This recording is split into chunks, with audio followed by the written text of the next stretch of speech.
Hey guys, it's Ashton Hunter, and today I'm going to be talking about one simple sales thing that you can implement in your sales right now to, I want to say 5x your conversion rate and your closing rate. So this is a compilation of my best sales advice, my top tier sales advice. This is the sales manual. I'm going to be making a longer video on sales eventually, but this is going to be maybe a 10 or 7 to 10 minute high quality content in terms of this is the best information, the top tier information. If you run with this, you're gonna 5x your sales, you're gonna 10x your sales. So please subscribe. We're hoping to hit 5 subscribers. We just hit 4. We're growing at 1 subscriber a day. Let's go, baby. Okay, so let's get into this. So first point I wanted to make is that you guys are probably out there. You're buying things like Jordan Belfort's course. You're buying and reading maybe Joe Girard, right? These sales guys who are looked at in the industry as absolute gods, right? And these guys are really good. They've sold tons of stuff in their lifetime, right? But their techniques are not in style anymore, right? So you're looking at a lot of these old guys, even guys, like I want you to think about some of the most popular guys in terms of sales, right? People like Jordan Belfort, Grant Cardone even, Joe Girard, Zig Ziglar, like these people, Bob Tracy. I want you to think of these people and I want you to just ask yourself, what is the median age among these sales gurus, right? They're quite old, right? And this is the thing, modern sales and consumer behavior has drastically changed just simply over the past 20 years with technology. To say that consumers are the same as they were 20 years ago is a vilification of the consumer market. It's just, you cannot say that. That's just you're undermining the economy as a whole by saying that, right? So what I mean by that is a lot of hard sales tactics and a lot of the selling techniques that were used and are being preached by these guys, right? They worked in maybe the 60s, the 70s, the 80s, right? But now when you apply them to this consumer, people nowadays are aware of them. They understand when they're being hard sold. They're able to like decipher through the market and see kind of which salesman is slimy. They understand, trust me, when you go to buy a car at a car dealership and the car dealership says, hey, I'm going to go check with my manager. Do you think that's really going to work? Do you think you're going to fall for that? Or, hey, the price ends this, you can only get this price tonight, adding scarcity, false scarcity. People don't believe that anymore, right? So first point is traditional sales techniques suck and you have to learn the new methods.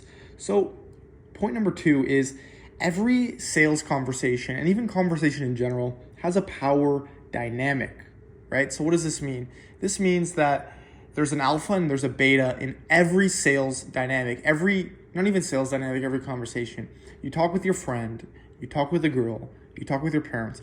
There's always going to be a power dynamic. And that's not like a hard like alpha beta. No, it's more of a fluctuation in terms of scale. Sometimes during a conversation, someone might be in power more of the time, other times somebody else, right? So what does this really mean then in terms of sales? This means that you have to get a hold of that power position and you have to leverage that. But a lot of people have this warped ideology of what power in a conversation really, truly means. They think they have to be aggressive. They think they have to use certain aggressive, maybe manipulative tonalities to forcefully, powerfully kind of take hold. Like they're storming through the battlefront with a sword and they're going to kill all the crusaders, right? And this is the thing, right? Those might have worked in the 60s and 70s, but now they don't, right? So third point is how can you get this power dynamic in a different manner, right? So using certain tonalities and asking certain questions at the right time will uncover this power dynamic for you, but not in the way you'd expect it. See, everything that you have, let's say every person, right, is a balance between value versus comfort, right? If I'm going out and I'm dating a girl, that girl is constantly assessing my value and my comfort that I'm giving her. If I balance value more than comfort, she's not going to feel comfortable around me. And even though she might see me as a valuable, powerful creature, she's still not going to feel comfortable, and she's still not going to want to date me or do anything with me, right? On the contrary, if I give her too much comfort and no value, then she's going to think I'm a simp and that I provide no value and that I'm a worthless man and a worthless human, yada, yada, yada, right? It's the same as a sales conversation. You have to be balancing value and you have to be balancing comfort, right? You can't provide one more than the other. You have to make sure that these are in full balance mode. Some people go really hard on value. This is what I do. Instead of pulling back and allowing a space for comfort to be built. And this is the thing. How is comfort built? Comfort is built through vulnerability, right? And this is what a lot of salespeople don't understand. Vulnerability. So sales is all about uncovering emotions. What are emotions? Emotions are vulnerability, and we just know that, right? If I express an emotion towards someone, that is me being vulnerable. If you look at someone who's unvulnerable, if you've ever watched, like, let's say The Godfather, Al Pacino, he was extremely defensive and extremely unvulnerable, and rightfully so, right? He's the head of a mafia family, right? But him in that character is him being defensive, him being invulnerable, him holding himself back, right? So that he won't get exploited. And when he laughs, when he cries, right? That's him being vulnerable. And if you're able to uncover that, then that person is going to feel comfortable with you. And that side of the spectrum is going to be covered in terms of comfort. So if you're able to uncover emotions, get them comfortable, then they're not going to have a big deal whipping out their wallet and giving you their credit card information, right? So how do we uncover these emotions, right? So we have to ask questions in the right manner. We have to be interested. I know this is a very, very common sales thing to say, but let's say I go to a doctor's office, right? And I walk in, I'm like, oh, doc, my leg, it's just killing me. And the doctor just abruptly gives me a prescription and says, here, leave, get out. Here's the prescription, go, right? And then on the other hand, I go in, oh, doc, my leg hurts. And he asks me questions for 30, 40 minutes and truly understands, okay, what kind of pain? Is that pain broad? Is that pain sharp? How long has this pain been going on for? Does this pain affect any other areas of your life? How are you doing mentally? Have you done anything about it? Have you seen another doctor? All right. You're going to feel a lot more comfortable with that doctor when he gives you the prescription because you're aware that he understands the situation in its fullest complexity, right? So what does this mean? This means that we have to ask questions and uncover these emotions and not surface level questions. How many clients do you currently have? Do you want more people in your healthcare business? No. Deep, emotional questions that have an underlying value. You have to be able to ask why on top of why on top of why. So, John, why do you want more clients? Right? This is where you start. John, why do you want more clients? Oh, I want more money. Why do you want more money? Oh, because I need to pay the bills. Why do you want to pay the bills? Oh, because if I don't, then I'll be in trouble. Okay. Why will you be in trouble?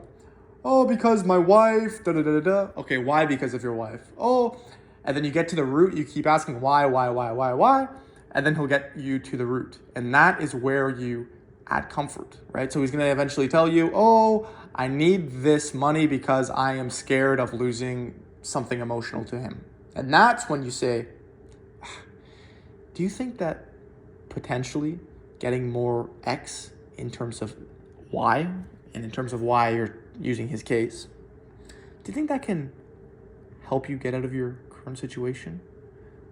Of course, he's going to say, right? Okay. And if you were to stay in this current situation for, let's say, the next 6 to 8 months, how bad would that really be? And he's going to just die in front of you, right? You exploit the pain, but don't exploit it. You're adding comfort to the pain by providing your solution. Last point. These are good points. Holy crap, these are good points. Last point is there a sale to be made in the first place? So people are going into sales conversations thinking that, okay, push my solution. My solution is my solution and I'm pushing it. No.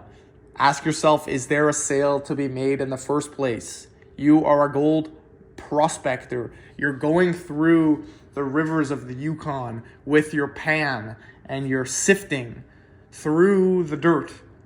Dirt, gold. Get the gold, right? You're not sifting through the dirt and picking up dirt and convincing yourself that this is gold. It doesn't work like that. Ask yourself, is there a sale to be made in the first place? Can I truly help this person, right? Does this person qualify to work with me? Value yourself. Value your business and your company, God damn it. I feel like Rich Piana right now saying God damn it. So those are my 5 points, my best sales advice. 1, traditional techniques suck. 2, every conversation has a power dynamic. 3, balancing value versus comfort. 4, sales is about uncovering emotions. Yeah. 5, ask yourself, is there a sale to be made in the first place, right? Thank you for watching. If you liked the video, subscribe. This is Ashton Hunter. We're on the path to 100,000 subscribers. Yeah, 100,000. And we're starting with the 5th. If you're the 5th subscriber, I dare you to DM me. I dare you to DM me. I'm going to hit you up and dap you up virtually. Cheers.